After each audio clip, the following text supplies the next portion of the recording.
I turned on the lights, and silence greeted me. The chandelier glowed across the polished floors. The wine glasses sparkled. The table was set for 12, but every chair was empty. My family hadn't come, not a single one. Instead, my phone lit up with photos, smiling faces around my sister's new car, champagne in hand, toasting like she'd cured cancer. That was my family, my blood. And they chose her shiny toy over the house I had built with my own two hands. That was the moment I understood I was never their priority. It wasn't new. As kids, she was the star. I was the shadow. She got applause for grades, gifts for achievements. I got silence, sometimes scolding. When I bought my dream house, I thought maybe, just maybe, this would change things. An invitation to gather, to celebrate together. A chance to prove I was more than the afterthought. Instead, I got an empty house and a text from my mother.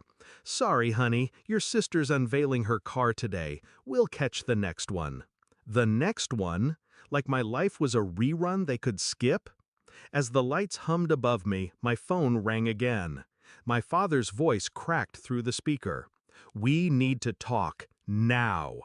That tone, urgent, commanding, like I was the one who had disappointed him, like their betrayal required my explanation.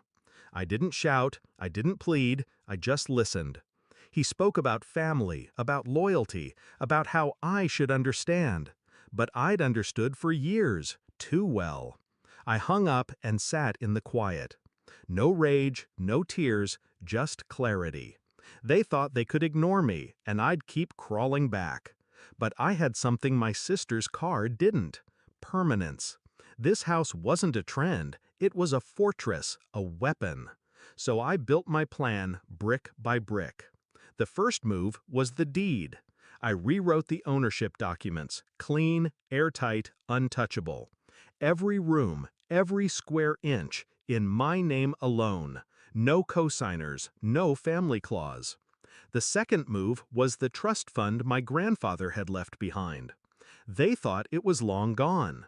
What they didn't know was that he had tied it to property ownership. Whoever held the deed to this estate controlled the trust, and now I held both.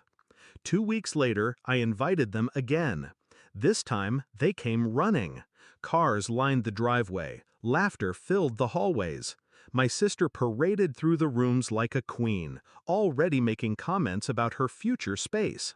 I watched her fingers trace the marble counters, watched my parents nod in approval, watched them assume that once again I would be the generous sibling who handed everything over.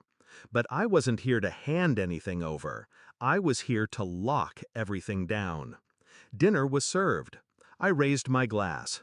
"To family," I said, my voice steady, almost warm. They smiled, relaxed, certain the balance of power hadn't shifted.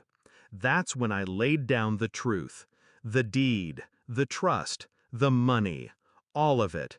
It's mine, legally sealed, irrevocable. At first, they laughed. Then the documents hit the table. Official, stamped, signed. Faces drained, forks froze mid-air.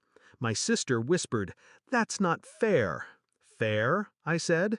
"Fair was you all choosing a car over a home. Fair was you leaving me alone in the house I built while you toasted leather seats and horsepower."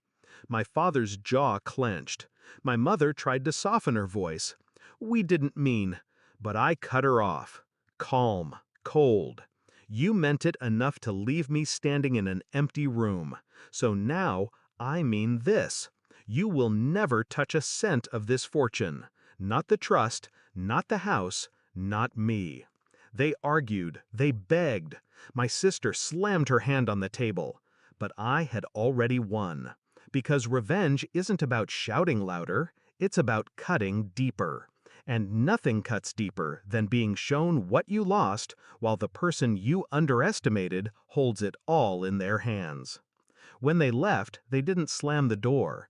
They shuffled out, silent, defeated. Their empire of favoritism crumbled in one night. And me? I stood in the doorway, the same spot where I had once waited for them to arrive. But this time, I wasn't waiting. This time, I was watching them leave. I don't need their approval anymore. I don't need their applause, because I learned something that night. Family isn't defined by blood, it's defined by who shows up when the lights turn on. And they didn't show up. So I shut the lights off. For them, forever.